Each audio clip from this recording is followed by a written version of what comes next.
सातारा लोकसभा मतदारसंघ हा राष्ट्रवादी काँग्रेसचा भक्कम असा बालेकिल्ला आहे। सातारा जिल्हा प्रामुख्याने दोन मतदारसंघांमध्ये विभागला आहे।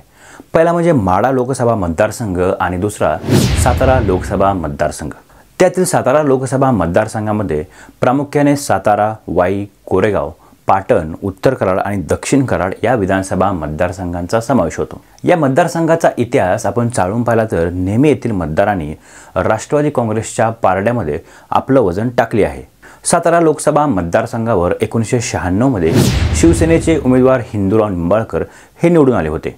हा एवढाच अपवाद वगळला तर या मतदारसंघावर नेहमी काँग्रेस आणि राष्ट्रवादी काँग्रेसचे वर्चस्व राहिले आहे। 1998 ते 2003 या 25 वर्षाच्या कालखंडामध्ये राष्ट्रवादी काँग्रेसचा उमेदवार या मतदारसंघातून नेहमी निवडून येत आहे। 1999 ते 2008 पर्यंत लक्ष्मण पाटील हे या मतदारसंघातून राष्ट्रवादी काँग्रेसकडून खासदार होते। त्यानंतर 2004 साली श्रीनिवास पाटील आणि त्यानंतर सलग 3 टर्म उदयनराजे भोसले यांनी या मतदारसंघाचं नेतृत्व केलं। 2019च्या लोकसभा निवडणुकीमध्ये छत्रपती उदयनराजे भोसले यांनी राष्ट्रवादी काँग्रेसकडून ही निवडणूक लढवली आणि ही निवडणूक जिंकत त्यांनी लोकसभेची हॅट्रिक केली। भाजपला या मतदारसंघातून बलाढ्य असा उमेदवार भेटतच नव्हता। त्यामुळे या निवडणुकीमध्ये उदयनराजेंना आपल्या गोटात घेण्यासाठी भाजपने प्रचंड असा प्रयत्न केला, परंतु उदयनराजे भोसले हे तेव्हा भाजपच्या गळाला लागले नाहीत। या अगोदर त्यांचे बंधू शिवेंद्रराजे भोसले हे देखील राष्ट्रवादीला रामराम करत भाजपमध्ये गेले होते। त्यानंतर झालेल्या लोकसभा निवडणुकीमध्ये उदयनराजे भोसले विजयी झाले, परंतु निवडून येऊन देखील राष्ट्रवादी काँग्रेसमध्ये बहुतेक त्यांचं मन रमलं नाही आणि या निवडणुकीनंतर अवघ्या 3 महिन्यातच उदयनराजे भोसले हे भाजपच्या गळाला लागले। लोकसभेची निवडणूक निवडून आल्यानंतर अवघ्या 3 महिन्यातच उदयनराजे भोसले यांनी भाजपामध्ये प्रवेश केला। त्यानंतर दिल्लीमध्ये नरेंद्र मोदी यांच्या उपस्थितीत त्यांनी जाहीर असा भाजपमध्ये पक्षप्रवेश केला। निवडून आल्यानंतरही राजेंनी पक्ष बदलल्याने त्यांनी स्वतःची राजकीय आत्महत्या केली आहे का अशी चर्चा संपूर्ण मतदारसंघामध्ये चालू झाली। पक्षांतर बंदी कायद्यामुळे भाजपात गेल्यानंतर उदयनराजेंची खासदारकी रद्द झाली आणि या मतदारसंघामध्ये अवघ्या काही महिन्यातच पोटनिवडणूक जाहीर झाली। सातारा जागा ही आपली हक्काची जागा आहे हा कॉन्फिडन्स उदयनराजे भोसले यांना होता। त्यामुळे त्यांनी पक्ष बदलत भाजपामध्ये प्रवेश केला होता, परंतु राष्ट्रवादी काँग्रेसचा बालेकिल्ला असलेल्या या मतदारसंघात राजेंना तोंड देणार असा तगडा उमेदवार राष्ट्रवादीकडे नव्हता। तेव्हा खुद्द शरद पवार यांनी आपले मित्र आणि माजी राज्यपाल श्रीनिवास पाटील यांना साताऱ्यातून मैदानात उतरवले आणि सुरुवातीला एकतर्फी वाटणारी ही निवडणूक चुरशीची बनवली। या अगोदर सुद्धा श्रीनिवास पाटलांनी या मतदारसंघाचं नेतृत्व केलं होतं। सोबतच शरद पवारांच्या प्रदीर्घ राजकीय अनुभवाची साथ त्यांच्यासोबत होतीच। या पोटनिवडणुकीसोबतच महाराष्ट्र राज्य विधानसभेच्या निवडणुका देखील लागल्या होत्या। या निवडणूक प्रचारासाठी खुद्द शरद पवार संपूर्ण महाराष्ट्रभर फिरत होते।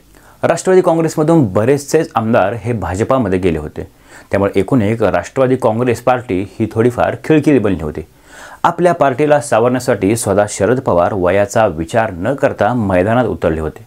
प्रत्येक मतदारसंघामध्ये जाऊन त्यांनी आपल्या प्रचार सभा गाजवल्या होत्या। या चालू असलेल्या प्रचार सभेमध्ये सगळ्यात शेवटची सभा त्यांनी घेतली ती सातारमध्ये। धुव्वाधार पावसात पवारांनी या सभेत भाषण करत सातारकरांना राष्ट्रवादी काँग्रेसला विजयी करण्याची साथ घातली। या सभेनंतर सातारच नव्हे तर संपूर्ण महाराष्ट्र राज्याचं राजकारण बदललं आणि भाजपच्या फेवरमध्ये असणारं वातावरण थोडंफार राष्ट्रवादी काँग्रेसच्या फेवरमध्ये गेलं।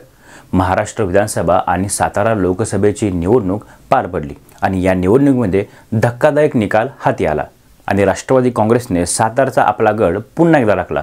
श्रीनिवास पाटील यांनी गत खासदार उदयनराजे भोसले यांचा पराभव केला आणि अवघ्या 3 महिन्यापूर्वी लोकसभेवर गेलेल्या उदयनराजेंना भाजपात जाऊन ही निवडणूक लढल्यानंतर मोठा असा धक्का बसला आणि पराभवाचा सामना करावा लागला। त्यानंतर काही दिवसानंतरच उदयनराजेंना भाजपाकडून राज्यसभा देण्यात आली, परंतु लोकसभेतील पराभवाची जखम अजूनही त्यांच्या मनात तशीच दिसत आहे।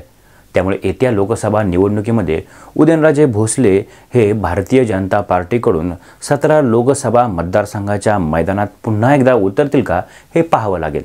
तर दुसरीकडे राष्ट्रवादी काँग्रेसमध्ये 2 गट पडल्याने या लोकसभा मतदारसंघामध्ये पुन्हा एकदा शरद पवारांना आपला उमेदवार निवडून आणण्यासाठी शर्तीचे असे प्रयत्न करावे लागणार आहेत। या मतदारसंघाचे सध्याचे खासदार श्रीनिवास पाटील हे शरद पवार गटात आहेत, परंतु जास्तीचे वय झाल्याने ते निवृत्ती घेतील असे चिन्ह सध्या तरी दिसत आहेत।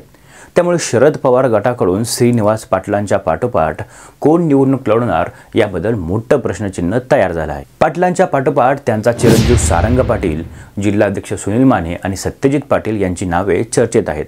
परंतु भाजप या मतदारसंघातून तगडा उमेदवार देणार असल्याने शरद पवारांना पुऱ्या ताकदीचा उमेदवार या मतदारसंघामध्ये उतरवणं गरजेचं आहे। अशा वेळी श्रीनिवास पाटील यांच्याऐवजी दुसरा कोणता पॉवरफुल चेहरा राष्ट्रवादी काँग्रेसकडे सध्या तरी सातारमधून कोणी दिसत नाहीये। शिंदे गट तसेच अजित पवार गट देखील या मतदारसंघाची चाचपणी करत आहे।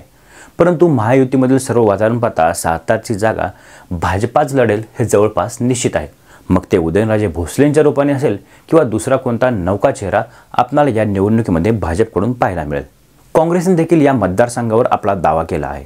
श्रीनिवास पाटील यांनी जर निवृत्ती घेतली तर ऐनवेळी मतदारसंघातून स्ट्रॉंग उमेदवार म्हणून माजी मुख्यमंत्री व आमदार पृथ्वीराज चव्हाण हे मैदानात उतरणार असल्याची शक्यता सध्या राजकीय वर्तुळात वर्तवली जात आहे। या लोकसभा मतदारसंघातील संपूर्ण विधानसभा मतदारसंघांचा अभ्यास केला तर साताऱ्यातून भाजपचे आमदार शिवेंद्रराजे भोसले, पाटणमधून शिंदे गटाचे शंभूराजे देसाई, कोरेगावमधून शिंदे गटाचे महेश शिंदे हे आमदार आहेत। तर राष्ट्रवादी काँग्रेसकडून कराड उत्तरचे आमदार बाळासाहेब पाटील हे शरद पवार गटात आहेत, तर वाईचे आमदार मकरंद आबा पाटील हे अजित पवार गटासोबत असल्याचे दिसत आहे। तर कराड दक्षिणमधून काँग्रेसचे पृथ्वीराज चव्हाण हे आमदार आहेत। त्यामुळे या लोकसभा मतदारसंघामध्ये महायुती आणि महाविकास आघाडी या दोन्ही एकमेकास तुल्यबळ दिसत आहे। परंतु प्रामुख्याने पवार गट, भाजप आणि काँग्रेसकडे येथे स्ट्रॉंग चेहरे आहेत। त्यामुळे भाजप विरुद्ध मैदानात कोण उतरणार हे येणाऱ्या निवडणुकीमध्ये आपल्याला समजेल।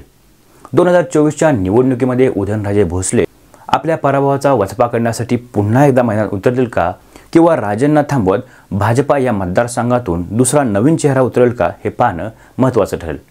परंतु एकंदरीत पाहता सातारा मतदारसंघाचे वातावरण हे नेहमी राष्ट्रवादी काँग्रेससाठी पोषक राहिलं आहे आणि याचा फायदा श्रीनिवास पाटील यांच्या रूपाने शरद पवार गटाला होईल यात शंका नाहीये।